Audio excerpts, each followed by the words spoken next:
भरपूर अंदाज में हम पेश कर रहे हैं हमेशा की तरह। उम्मीद है आपको पसंद आ रहा होगा और आपके मुख्तलिफ मैसेजेस मुझ तक पहुंचाए जाते हैं, उसके लिए बेहद शुक्रिया नाजरीन। और जो मैसेजेस या ईमेल्स में नहीं शामिल कर पाती तो वो भी आप समझा करें कि हम पढ़ जरूर लेते हैं, हमारे पास टाइम की थोड़ी सी कमी होती है इसलिए हम शामिल नहीं कर पाते।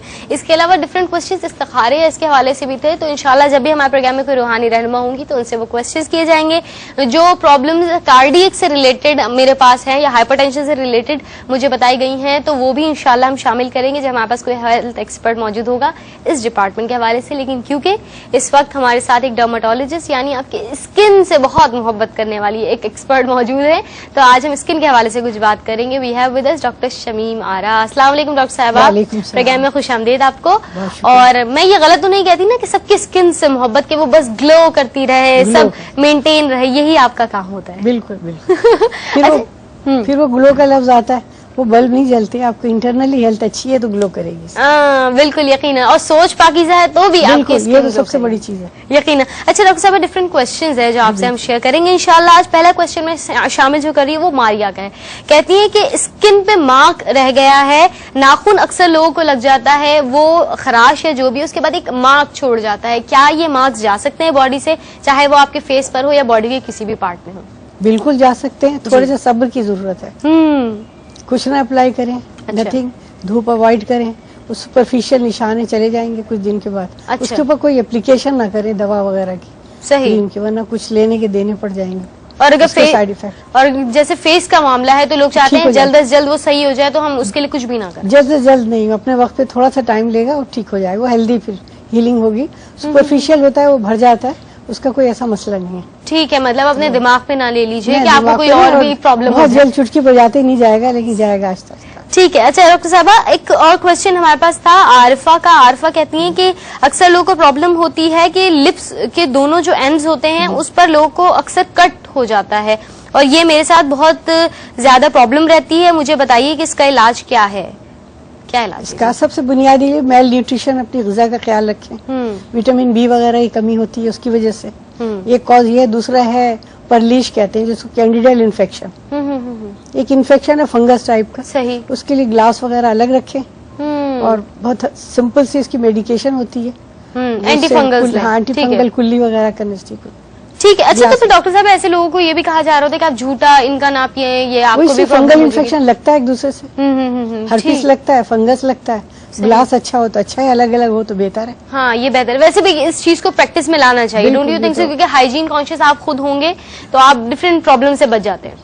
अच्छे पढ़े लिखे लोगों को देखा ऑफिस वगैरह के बाहर आते हैं जो खाते पीते हैं, मैंने देखा एक ही गिलास में सब पी रहे हैं। किसी को हेपेटाइटिस भी हो सकता है, फंगल भी हो सकता है, टीबी भी हो सकती है, मुंह का फंगस भी हो सकता है, एक ही गिलास चलता है सब। कॉमनली मैंने देखा है अच्छे पढ़े लिखे लोगों में। मुझे नहीं समझ में आता है इसकी क्यों सही एक पोर्टेबल ग्लास, छोटी सी चीज क्यों इग्नोर की जाती है। हाँ यकीनन ये बहुत एक इम्पोर्टेंट इशू है। बल्कि अब तो मैं कहूंगी अब डिफरेंट चीजों ने इतनी तरक्की कर ली है कि अब तो आप पोर्टेबल ग्लासेस भी अपने पॉकेट में भी रख सकते हैं, तो वो आपके लिए अच्छा रहेगा। अच्छा डॉक्टर साहब, यकीनन मौसम चेंज हो रहा है, डिफरेंट मसाइल हैं जो यकीनन चेंज हो जाते हैं। एक डैंड्रफ का मसला वो क्यों नहीं चेंज होता, ये बताइए आप पहले मुझे, फिर हम बात करेंगे। डैंड्रफ तो बहुत पुराना टॉपिक हो गया, बहरहाल फिर भी हर बार नया है। देखिए, जिसको डैंड्रफ हो गई, साबित हो गई हाँ वाकई डैंड्रफ है, वो जेनेटिक है, पैदाइशी है, और कभी नहीं ठीक होती। अच्छा, तो क्या रेगुलर टिप ये है कि बस आप शैम्पू करते रहे, बिल्कुल फ्री ऑफ सिम्टम रहेंगी, बिल्कुल ठीक। जरा आपने ढील छोड़ी वो दोबारा आपको फिर घेर लेंगे सिम्टम ये डैंड्रफ के। और सर्दियों में नहाना जरा कम होता है, सर्द होना कम, डैंड्रफ की शिकायत इसलिए सर्दियों में ज्यादा होती है। गर्मियों में नहीं करते क्योंकि रेगुलरली शैम्पू करते हैं, ये बुनियादी इलाज है। अच्छा डॉक्टर साहब, एक कॉलर को शामिल करिए। अस्सलाम वालेकुम। हेलो जी, कौन और कहाँ से बात कर रही हैं? मैं शकरगढ़ के गांव से बात कर रही हूँ। प्रोग्राम में खुशामदीद, सुबह खैर, क्या कहेंगी? मैं ये कहना चाहती हूँ कि ना मेरे चेहरे पे छाइयाँ बहुत ज्यादा हैं। ठीक है। पता नहीं वो धूप की वजह से है या वैसे ही पता नहीं किस वजह से बनी हुई है। मैं इसका डॉक्टर साहब से इलाज चाहती हूँ। अच्छा, बहुत ज्यादा धूप में रहती हैं आप? नहीं ज्यादा भी नहीं। चले हम और बात करते हैं। Thank you so much for your call. क्या कहेंगी डॉक्टर साहिबा? मुलाजमा इसको कहते हैं, चेहरे पे झाइयाँ। इसके इलाज बहुत मुश्किल है, प्रिवेंशन बड़ी आसान है। एक तो कॉस्मेटिक्स ओवर यूज, सही, धूप अवॉइड करें, और दूसरे ट्रीटमेंट जो है उसमें कुछ दवाएं ऐसे देते हैं डॉक्टर रिपीटेडली, जो not more than 3 months use करनी ही नहीं चाहिए। अच्छा। अब जहाँ वो नए डॉक्टर के पास जाएगी वो देखेंगी नहीं आपने क्या दिया है, वो फिर से वही दवा दे देंगे मुख्तलिफ नामों से, तो सालों लगा के आती है। उसकी वजह से पेशेंट का जो स्किन कलर है वो डैमेज होके ग्रे कलर कन्वर्ट हो जाता है और अच्छा। कभी नहीं ठीक होता। तो मेन चीज ये है कि बस धूप से बचाओ और गैर जरूरी तौर पर ब्यूटी क्रीम्स वगैरह, इश्तिहारी ब्यूटी, इसको बचाएं अपने चेहरों को। जितना बचाएंगे उतनी खैरियत से रहेंगे। सही। तो अगर हम अभी वैसे बात कर रहे थे डॉक्टर साहिबा कि जेनेटिक जो डैंड्रफ की बात कर रहे थे, तो मेरे ज़हन में उस वक्त ये क्वेश्चन आया था, क्या वैसे भी अडॉप्ट कर सकते हैं माहौल से हम डैंड्रफ को अगर जेनेटिक नहीं है तो? सेम चीज है, फिर ये होती ही नहीं। होती तो उन्हीं को है जिनको टेंडेंसी होती है। अच्छा। डैंड्रफ ना उन्हीं को होती है, ये नॉर्मल किसी को नहीं होगी। और हर तीसरे चौथे में से 3 को, 5 में से 3 को कह सकते हैं। So common. अच्छा। अच्छा डॉक्टर साहिबा, ये झाइयों का मसला जहाँ आया है तो यकीनन इसके ये मैं पूछ रही हूँ कि हाइपर पिगमेंटेशन और झाइयाँ क्या एक ही चीज है? एक ही चीज। पिगमेंटेशन ज्यादा हो जाए, हाइपर पिगमेंटेशन, मेलाज्मा, झाइयाँ, ये सारी चीजें हैं।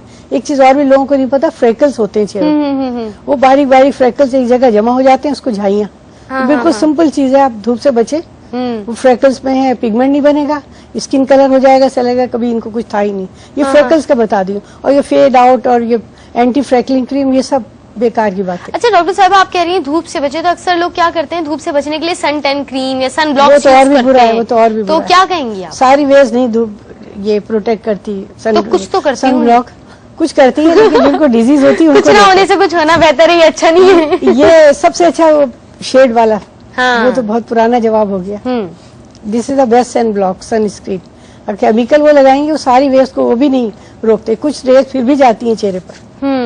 तो ये मसला है उसके साथ। ठीक है। अच्छा डॉक्टर साहब, अपनी स्किन का कैसे पता चले कि आप ऑयली स्किन है या आपकी रफ स्किन है? सुबह उठते ही जब से वो सुबह उठते ही सबसे पहले ये चेहरा बता देता है कितना चिकना है। तो उसके लिए अगर चाहें तो टिश्यू पेपर से एक टेस्ट भी कर सकती हैं। टिश्यू पेपर को लगाएं, बहुत ऑयली होगा तो आप देखेंगी काफी हो जाएगा, कम होगा तो उस पर इतना निशान नहीं आएंगे। सही है। और ज्यादातर ये सेंट्रल एरिया होता है नोज के अराउंड, ये हर एक 90% लोगों का मॉर्निंग में थोड़ा सा ऑयली होता है। मुंह धोने से कंट्रोल हो जाएगा, बार बार मुंह धोना पड़े तो फिर वो सिबोरिक स्किन यानी ऑयली स्किन, ग्रीजी स्किन कहलाती है। ओके, कॉलर उनको शामिल करें। अस्सलाम वालेकुम।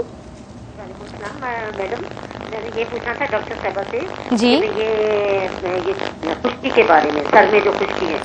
मेरे सही। बेटी को है, उनकी तकरीबन एज 35 है माशाल्लाह। तो वो उनको कुछ 3-4 साल हो गए जब से है उनको ये। ठीक है जी। डॉक्टर साहब कुछ पूछना चाहते हैं? एज क्या है? एज क्या है? एज उनकी 35 माशाल्लाह। अच्छा, 35 एडल्ट है। ठीक है जी, आपको आने जवाब देते। Thank you so much for your call. जी, वही अल्फाज रिपीट कर लें, रिप्ले कर दें उसको कि वही डेली शैम्पू, रेगुलर शैम्पू, तेल, नो ऑयलिंग। पहली ऑयल बनता है सर में, नो ऑयलिंग पहली। अच्छा, डैंड्रफ मींस ऑयल आपके सर में रिलीज ज्यादा हो रहा है? उसमें दो फैक्टर होते हैं, ग्रीजी भी होती है स्किन, स्केली भी होती है। अच्छा। चिकनी भी होती है स्किन। वो डैंड्रफ जो स्कैल्प की स्किन है, एक डिसऑर्डर है उसका। उसका काम यही है कि ऑयल और स्केल्स बनाए जल्दी जल्दी, उसको रिमूव करने के लिए। ठीक, एक ब्रेक है, उसके बाद फिर मजीद बात करते हैं। नाज़रीन, आप उम्मीद हमारे साथ ही रहेंगे। सुबह खैर, एक छोटे से वक्फे के बाद हाजिर होते हैं। मेन चीज है सर का भी ख्याल रखें, रेगुलर शैम्पू करें तो डैंड्रफ फिर इधर झड़ेगी नहीं, वरना यहाँ पर चेहरे पर और गिरती है नीचे की तरफ। सही सही सही। ठीक है। अच्छा डॉक्टर साहब, स्प्लिट एंड एक ऐसा सवाल है जो मेरे ख्याल में मैंने कई मरतबा किया, जैसे कि मैं वक्फे में भी आपसे कह रही थी कि सवाल आती है, मुझे आपका वो जुमला याद आता है कि बालों को जद्दू को किया गया है, बहुत उनको क्या मारा पीटा गया है। क्या कहेंगी डॉक्टर साहब? स्प्लिट एंड्स का क्वेश्चन है। गजाला का कहती हैं कि अस्सलाम वालेकुम। वालेकुम सलाम। मेरे बाल पहले बहुत अच्छे थे, स्प्लिट एंड्स का मसला तो हुआ है, लेकिन साथ साथ मेरे बालों की जो हेल्थ थी वो भी खराब होने लगी, तो स्प्लिट एंड्स इसीलिए हो रहे हैं। आई थिंक हेल्थ खराब हो गई। क्या कहेंगी? बिल्कुल, वो भी सही। और उसको काटने से मसला हल नहीं होगा। ट्रिम कर दिया स्प्लिट एंड, वो तो सही नहीं है, मतलब ट्रीटमेंट नहीं है। अच्छा, जवाब हम ले रहे कॉलर के बाद। अस्सलाम वालेकुम। अस्सलाम वालेकुम जी, कौन है, कहाँ से बात कर रही हैं? अस्सलाम वालेकुम। वालेकुम अस्सलाम। मैं शिफ्ता बात कर रही हूँ। शगुफ्ता साहिबा, खुश आमदीद। क्या कहेंगी? भी कैसी हैं आप? अल्हम्दुलिल्लाह बिल्कुल ठीक। आप कैसी हैं शगुफ्ता साहिबा? टेलीविजन की आवाज बंद कर दीजिए। टेलीविजन की बालों के बारे में पूछना चाहती जी जी, फरमाइए, कहिए। टेलीविजन की आवाज बंद कर दीजिए।